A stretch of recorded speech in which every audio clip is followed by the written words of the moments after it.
నేను చెప్పినట్టే పవన్ కళ్యాణ్ చేశాడు. అన్నైన నాగబాబుకి ఇచ్చేశాడు ఎమ్మెల్సీ. మరి చంద్రబాబు నాయుడు గారు టీడీపీ తరపునే కదా ఇచ్చారు. ఏం చెప్పారు వర్మకి పిఠాపురంలో?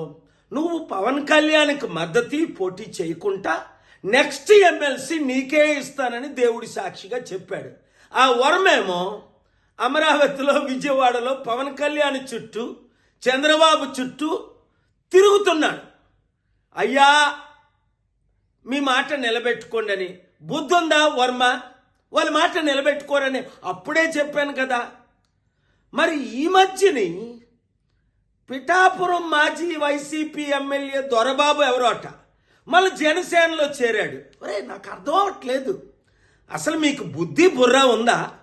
2008లో ఇదే పవన్ కళ్యాణ్ చిరంజీవి ప్రజారాజ్యం పార్టీ పెట్టి 100 కోట్లు 1000 కోట్లు కలెక్ట్ చేశారని మనం అందరం విన్నాం. కొంతమంది సూసైడ్ కూడా చేసుకున్నారు.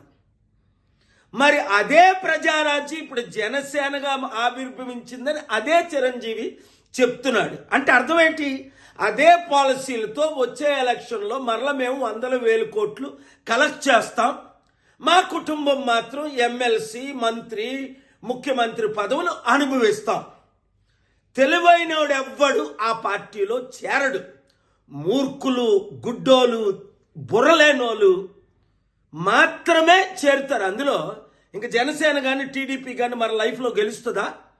9 నెలలకే చాప్టర్ క్లోజ్. మొత్తం అంతా అవినీతి, అన్ని ఫెయిల్ అయిపోయారు అని స్పష్టంగా కనబడుతుంది కదా.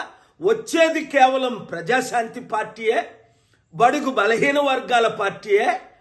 మన బీసీ, ఎస్సీ, ఎస్టీలు అందరూ ఇప్పుడు ఎందుకు కమిటీల్లో చేరిపోతున్నారు? ఐఏఎస్, ఐపీఎస్లు మొదలుకొని మాజీ ఎమ్మెల్యే, మినిస్టర్ల వరకు.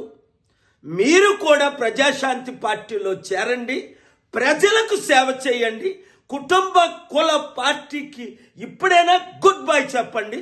చెప్పని మీ ఎమ్మెల్యేలకు, అరే యూత్, నిరుద్యోగులు, మీరు వాళ్ళకు బుద్ధి చెప్పండి. ఈ వీడియో సత్యమైనది కనుక అందరికీ షేర్ చేయండి. నేను చెప్పినట్టే పవన్ కళ్యాణ్ చేశాడు. అన్నైన నాగబాబుకి ఇచ్చేశాడు ఎమ్మెల్సీ. మరి చంద్రబాబు నాయుడు గారు టీడీపీ తరపునే కదా ఇచ్చారు.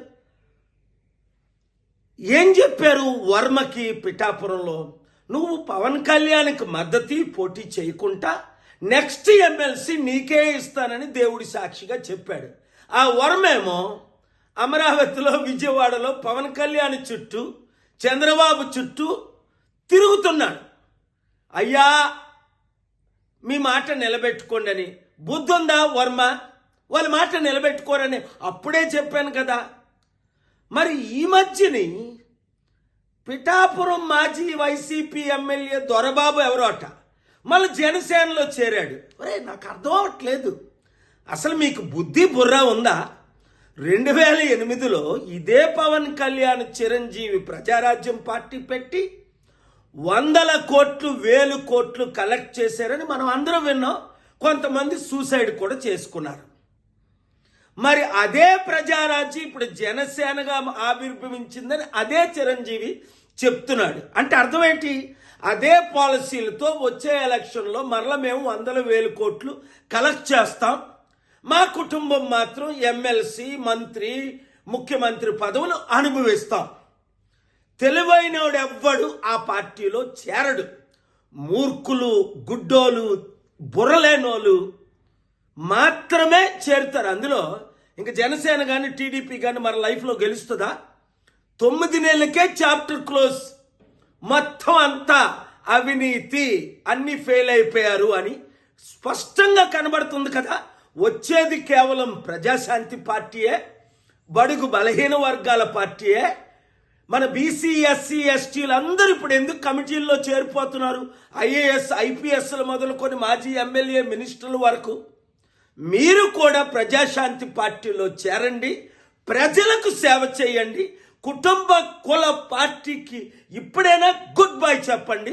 చెప్పని మీ ఎమ్మెల్యేలకు, అరే యూత్, నిరుద్యోగులు, మీరు వాళ్ళకు బుద్ధి చెప్పండి. ఈ వీడియో సత్యమైనది కనుక అందరికీ షేర్ చేయండి.